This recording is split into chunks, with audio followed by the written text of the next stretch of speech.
Love thrifties. But listen, this is worth talking about. I think we should do a whole episode on renting. Yes, and you're right. We should do a whole show on that.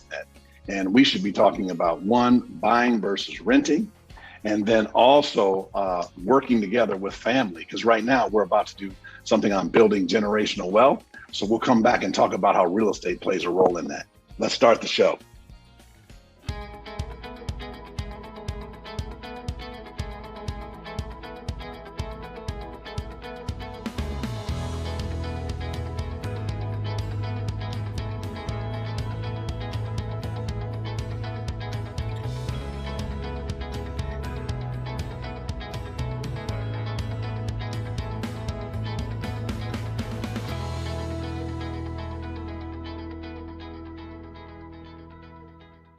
Hello, family. Pastor George here. And as usual, I'm here with Danette. Danette, our co-host with the most. How you doing, Danette? I am good. How are you, George? Good, good, good. Hey, just got back from traveling. And you guys don't give me a hard time about all the food I posted. I went to a conference.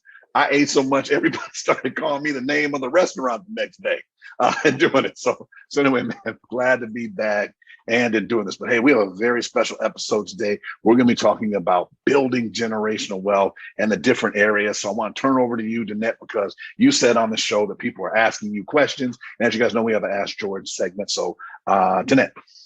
Yeah, no, that's exactly it. I was going to say exactly that. I field all the Ask George questions. They should be called Ask Danette to Ask George. So anyway, everybody's asking Danette to ask George questions about building generational wealth, which is a great question because that's exactly what you do. I mean, George, come on, tell the people what to do, because that's like the hardest thing. Generational wealth, not just wealth, generational wealth, leaving it to your family members so that they can grow and continue to grow, not, for it all down to nothing, but you know what I'm saying? Can you just come on, give us I will. But first of all, as you know, everybody in the Bible, it says in Proverbs 13 and 22 that a good person, it says a good man in some versions, but a good person leaves an inheritance for their children's children, but a sinner's wealth is stored up for the righteous. Okay. Sinner? And I want to actually talk to you about, there's actually another scripture in the Bible that also says the wealth of the wicked is laid up for the just. Okay. But see, it doesn't put a time and a date on there. So that's why we want to start putting time and dates to things. So one of the things that says a good person, what I want to focus on, leaves an inheritance to their children's children. So what that means generational. So it's not just your children. That's actually misquoted a lot. Someone says to their children. So a children's children means it's going down 2 generations. So remember this, and then also, guys, hit me up in the chat about this as we're talking about it. Number one, it's wealth, but this is the part they miss. That's the part that people are missing. The second is knowledge. You can't just pass wealth to somebody, because if you right now, I'm gonna type it. See, I told you we're gonna be interactive today. Is type in the chat. If you were to receive $1 million right now, what would you do with it? Let me tell you. I'm sorry. I'll wait. Go ahead. I was gonna say write this down, but anyway, we're gonna say type this in. Is some people would say what? I would look for a financial advisor, but see, you should have one now. Some say I buy a piece of property. Where would that piece of property be? We should already be looking at these things. Then I hear this, and then I would open up a business. See, the challenge is if you open up a business from scratch, these inheritances may not last long. You've already also seen, Danette, as you've seen, is they had a TV show, or they have these shows where you see where athletes are given money, and the minute they stop playing, their money stops. Then you also see where people get inheritance, and they say the average inheritance in the United States lasts less than 18 months. That means someone, and we've seen it, as you know, as I run a financial firm, there's people that I've built up wealth for them for 20 years. They give it to their grandkids or their niece and nephew, and then it's just gone. So we're not going to cover how to spend it. We're going to show you how it's built up. But I want to make sure we understand this. Is that number one is one is financial, and the second is knowledge. And you want to build them both up at the exact same time. So one of the first things we want to do about building generational wealth is start to make certain commitments. The first commitment is that you're going to grow. but then also that you're going to teach your children all the way along. There's actually an African proverb where that their parents, what they do is they invest in their children, and then when they get older, their children take care of them. So here we go. I'm gonna ask you the first question before we do it. Is it how many of you watching right now could say that if your children are adults, that you could, when you get ready to retire, take all of your money and just give it to your children and let them grow it, and then let them have it, and then let them take care of you? So then let me ask you a question. How many people would really be able to say that out of 100 would say, oh, I think that'd be good just to leave it to my kids and they do that? Yeah, don't ask me that question because I know the answer. Right. But I want you to, but you see, that's why you want to train up a child in the way that they should go. Yeah. So they don't depart from it. So you start teaching things. Now, by the way, I have so many classes and so many things we've done. Kids in investing, and where I teach investing and doing them, and they're on the playlist because we want to start teaching you how we begin to do things. And there's little practices that we always have. Like the other day, like I took my son to Costco, and one of the first things he figured out is now my kids, so I have twins that are 9, my daughter's 7. And one of the things is my sons, they know when they walk into a store if I own the stock of it, because they see how I respond. Daddy, can I get that jacket? Yes, son. Because what does that do? That brings us dividends. Oh, by the way, dividends are stock pays out dividends and things like that. They kind of start seeing a flow. So I'm passing generational knowledge onto them. Like, so they'll say Costco, and then if I yell Costco, they'll say keeps the cost low. You see, I'm teaching them how to do it. Oh, and then wait, I might even put up a picture. And then I'll do it. One of our toilets, I showed my son how to auger a toilet. I never had done it. I showed him, you guys, there's something called, sorry to get all graphic with you guys, but anyway, there's something called, but this actually makes sense. You plunge something, but then you can also use auger. And I showed my son how to do it. And auger is something where you can actually clean out a toilet deeper, like 6 or 7 feet in, instead of running a snake down into the toilet, so you don't damage it. Okay, gotcha. This is really good. Okay, good. Everyone, this is how you fix a toilet. And I want every person that's got any of my investment class or know I do it. I want you to raise your right hand because you see where I'm getting ready to go. I was teaching my kids how to fix a toilet. Why? Not so that they can fix a toilet, so that when they hire people to fix our toilets, when they say something is drained and they tell us, oh, it costs $2,000, some absorbent fee because they had to take the toilet off and this, that. And then my son, just all I need them to say is, did you use an auger first? Oh, okay, then that should be $75. And then they can quote so people can't take advantage of them. Okay. Do you understand that? Sorry, everybody, real quick. Do you understand the lesson that I'm teaching you? Is that you want to teach, I'm teaching my sons how to manage a property by managing ours. And you guys know that in Matthew in the Bible, it says that you are faithful over a few things, I'll make you rule over many. And you have to start teaching your kids different things, like teaching people how to cook, men and women, how to do. And then also people say chores. I say just get the things done around the house. All right. I don't have time to get into it, but I'm going to actually say this. I don't do allowances. My children do not get paid to live in this house. My children do not, just like they don't do participation trophies. They can receive fees and commissions. Yesterday, Gracie asked me for something, and she said, "How much?" I said, "How much it cost?" She said, $17. I said, "Gracie, how would we make $17?" Guess what she said to me? She said, "First, how would you get $17?" She says, "First, I can ask someone to donate it to me." It was a Sunday. It's funny. She saw me do the offering as a church.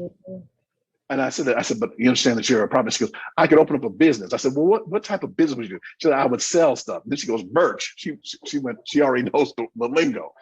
I said, but we have to get it wholesale and sell it retail. What merchandise I want to get. So then we found out that she wanted to make cards for people, draw out cards for people for the profit margin. So you see, lesson number 1 is when your kids ask you for money, start talking to them about, hey, how do we make it? So they can get going. Now, I know some people said, George, this girl's only 7 years old, but you understand by the time she's 18, she got to float her own boats. Many of you, you know what I mean? She'll have property, she'll have certain things, but you understand, I was gonna say it to the end, but I'll say it now. If my children receive this much money, I want them to grow it to that. You understand? I want them to be able to grow because I have to teach them that skill. That's wealth building. It's a thing. And then guess what? When it's generational wealth building, it's called a family affair. So the first thing that you actually want to do, and then Danette, I'm gonna have you help me walk through this, is assess where you're at financially. There are 5 levels that you're at one of these 5 levels. So first, there is struggling and sinking. That means you have the inability to pay your current bills. So your goal is to get to steady. Everybody, it ain't to get to service, it's to get to steady. The second is solid. That means you've been working somewhere for a while, putting in the 401k, different things, you're working for a while, doing pretty well, take vacation, stuff like that. Now it seems like it's legal to do that, so everybody's doing that. And then surplus, that means extra money.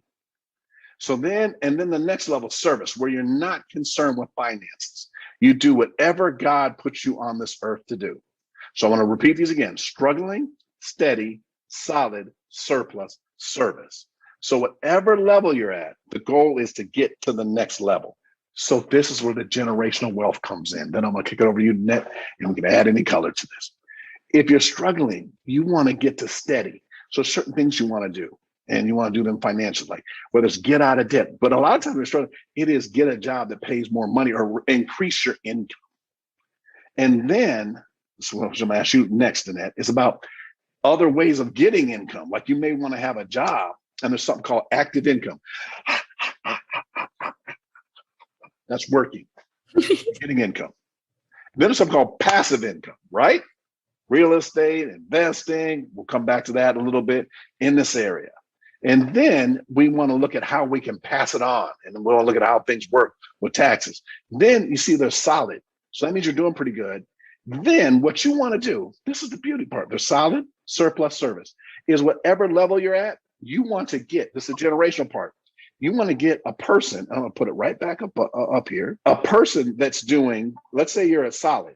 You need to have also a friend, family member. I'm going to start with family, but then also I want you to start having friends to make this generational wealth that are surplus. Like I find friends that are doing way better, that are doing better than me. You know, and by the way, no matter how good you're doing, I think everyone knows, you can type that in the chat if you want to, no matter how good you're doing, there are people doing much better. I think, you know, that I'm going to be going to a financial advisor conference pretty soon in the next few weeks. And there are guys there that are just killing it. And even though, and Danette, as you know, in 2000, recently I was financial advisor of the year. And it's like, you know, I won't say it's like into the Hall of Fame, but it's like after that, a couple guys started coming that had won in the past. And I've been to their offices, you know, and all their employees. And they're in the, you know, there's something called the million flow. These guys are in the billion flow. And just to talk to them, but you know, the number one thing that they have, it's their mindset. We have meetings, the way they talk, the way they think. Like, you know what I mean? Like when you go to the hotel, they're like, yeah, this is the thing. This what time will I be picked up? Like, they're like, we had to walk one time, this one place. I go, you want me to walk over there? I'm not doing that. I'm not coming. like they have a different mindset. So you want to have someone that's doing above, and then you can have people that are on the same level as you. And then you want to have people that are actually, I'm going to say beneath you, but some people that you could encourage. So if you're solid, you should be talking to steady people. And you should be, I'm going to take this down for 1 second. And you should be you want to pull them up. And the people that are doing a little better than you, you want to hang around with them. You know, we were talking earlier. So now one of the things is inviting people to a football game, inviting people to do this, go to lunch with them, set up a Zoom meeting. You start talking to people that are just doing a little bit better. But then what you do is value their time and have very specific things about that will help you get to the next level. I have to clap for that. I don't know why I'm clapping for myself because you understand that this is so interesting. I'm going on that trip and you already know that I've already called 2 guys to have lunch with them and they're like this. And I said, hey, George, where do you want to meet? I said, man, wherever you want to meet. I said, what hotel are you at? They tell me that. I said, I'll meet you on okay, now look it up. Okay, meet me on the 8th floor. And then what do? I pay for it because I want to sit there and then glean from, and then I want to find out. And by the way, you can talk to someone for 5 minutes and figure out why they're successful in that area and learn from watching people that are very good.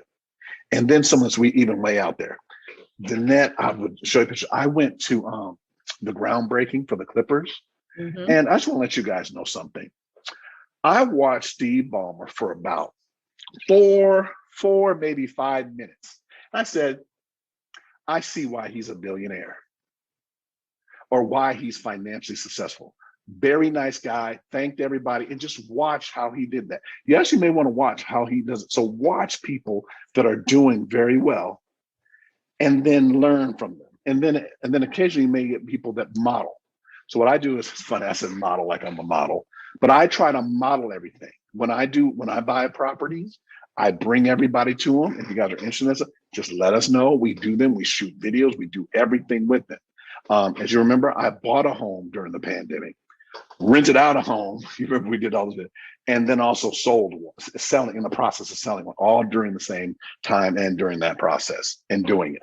So those are the ones that you actually want to do. Now I want to go back to encouraging.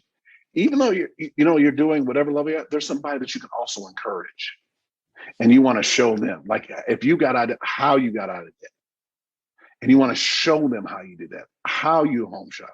If you have a home that's on this level and you're trying to get a home on this, a different home, then also there's people that don't have a home. Show them, keep teaching people, and that's how you actually walk through that. So that's actually how one of the ways that you build wealth. I want to kick it back over to you. Any color you want to add to some of the things, because we've been working together. So I'm getting it right this year. 20 years.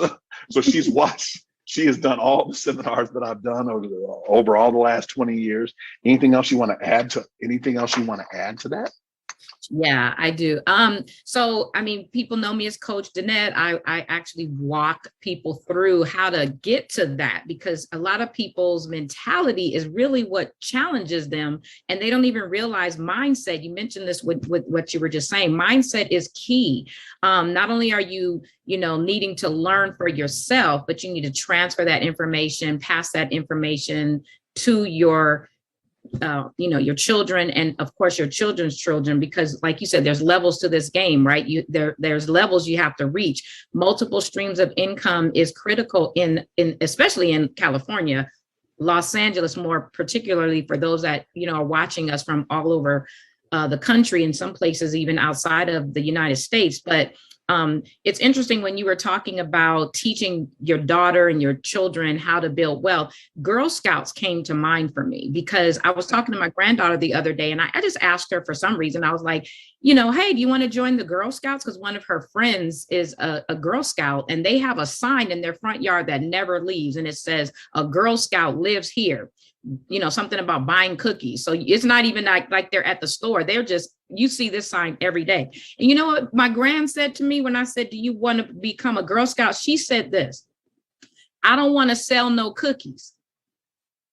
I said, wow. I said, so I got into a conversation with her about why they sell cookies and why you do want to sell cookies. But if you don't want to sell cookies, you actually just asked me to take you to Granny's Yogurt, which is like yogurt land out here.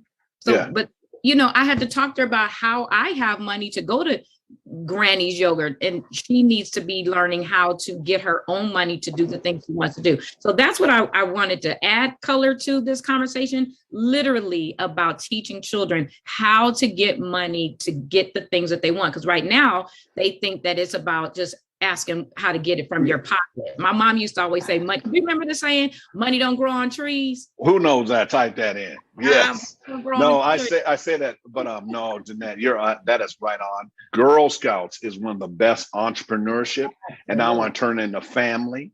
So my twin sister was a Girl Scout. So I'm raising my hand as one of the top Girl Scout cookie sellers in Rochester, Minnesota. In the cold. Yeah. I watch people walking around here. I watch people stand out in front of, people do it. They're smart. They stand out there on Century. They stand out on a busy street in Inglewood, or stand out in front of, they do it. Or people tapping me. They know I like tag-alongs, and they know what I like, and what my wife likes to drink. So right. So back to entrepreneurship. that taught me one of my first jobs in sales. Is my dad set up an expectation. My dad used to hand us a sheet and go like this, pull off 2 sheets and go like, yeah, hey, come on back when the sheet's full. Like he never said, go see what can happen and different things. So we knocked on the first door. We'd like some Girl Scout cookies, and I said, me and my sister got hip to it. We're standing there. So I'm a twin. By the way, I'm older than my sister. By the way, I'm older. How many minutes? Don't matter how many minutes. It matters who's older. Okay, 15 minutes. Shout out, Jen. We would go up to a house, knock on the door, and we'd say, hello, how are you doing? George and Jennifer. How you doing? How many, would you like 1 box or 2? You don't give it, you ain't even asking, you just telling them. Stop. Everybody right now. Cash at me. Just kidding. No, you ain't got to do that. Just please be stuff. Do you see what I did? I never asked you if you wanted Girl Scout cookies. Yeah. I said, hey, me and my twin sister, she's Girl Scouts. My dad, you see us down the street and we have a little thing on it. And then my dad be standing back there, a little further back. And I'd be just sitting there like this. I'd say, hey, we just want to bless you. And by the way, and then I'd say, do you want 1 box or 2? And then like, I'll take 10 men and I'll take this. And I'd say, hey, and then what I do by the end of the block. I just want to let you know your neighbors bought Thin Mints, and you want just Thin Mints? They also got tag alongs. You ain't gonna you're gonna be hungry. we sold so many like when we went there, they had like they unloaded everybody's thing, and ours was like huge. They're like, what did you guys do? But you understand that is teaching people how to do that. And then like that whole thing, scared walking up to people thing, I'm gonna have Gracie out there, but the boys gonna be standing right there with her. You understand that? And they're going to learn what's called verbal confidence. My kids aren't scared of people. When we go to the barbershop, you pay the barber, you thank them, you tip them, so we got to start doing that. I know I'm talking about generational wealth. And you guys are like, he's talking about Girl Scouts. No, we're not. We're talking about how you begin to build both ways, financially, and you're also going to build on self. Okay. And that's what the Bible says. So, hey, we want to thank you so much for tuning in. Hey, we got some more stuff coming about getting inheritance, and we're going to come back to you. We're going to share them with you in the very near future, okay? So everybody have a blessed day and share this with somebody, all right? God bless you.